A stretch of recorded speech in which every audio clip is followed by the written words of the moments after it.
अरे रिटुआ हाजी बोला। तोरानवा का माल 10 नंबर लाया है रे। अरे जब मैं तो 10 नंबर ला टिकटी कोचिंग में मुंह मार बाबा दिया।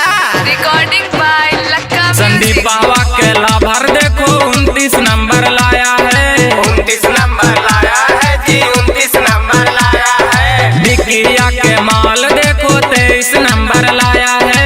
23 नंबर लाया है जी, 23 नंबर लाया है। पंखा जावा के जानू देखो 20 नंबर लाया है। 20 नंबर लाया है जी, 20 नंबर लाया है। सतेंद्र के लाभर देखो 10 नंबर लाया है। 10 नंबर लाया है जी, 10 नंबर लाया है। मैट्रिक रिजल्ट सब फेल करके आया है। फेल करके आया है जी, फेल करके आया है। अजीत हवा के माल देखो 0 नंबर लाया है। 0 नंबर लाया है जी, 0 नंबर लाया है। भोला हवा के जानू देखो जीन्स लिया आया है। जीन्स लिया आया है जी, जीन्स लिया आया है। राहुल हवा के लाभर खाली पैसा उड़ावाया है। पैसा उड़ाया है जी, पैसा उड़ाया है। गुडुआ के माल देखो 0 नंबर लाया है। 0 नंबर लाया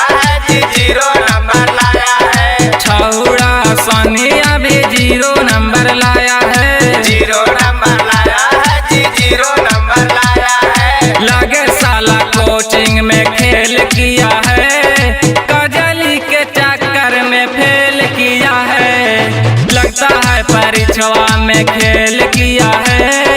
लुलिया के चक्कर में फेल किया है। लगे कोचिंग में खेल किया है। रनिया के चक्कर में फेल किया है। पढ़ने के समय में खेल किया है। यही से मैट्रिकवा में फेल किया है। सन्नी राज के देखे खाली वीडियो रे, उ तो कहियो न देखे बुकवा रे।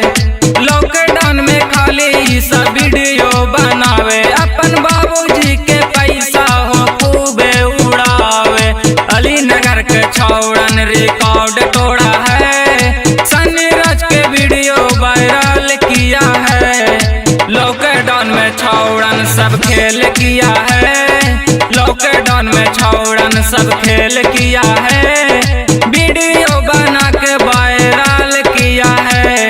करनवा के जानू मैट्रिक फेल किया है। सब लड़का के माल मैट्रिक फेल किया है। Recording by Lakka music. पढ़ाई पढ़ती टीमा काहे उड़े रे बिया रे। ये बुढ़ाऊ तो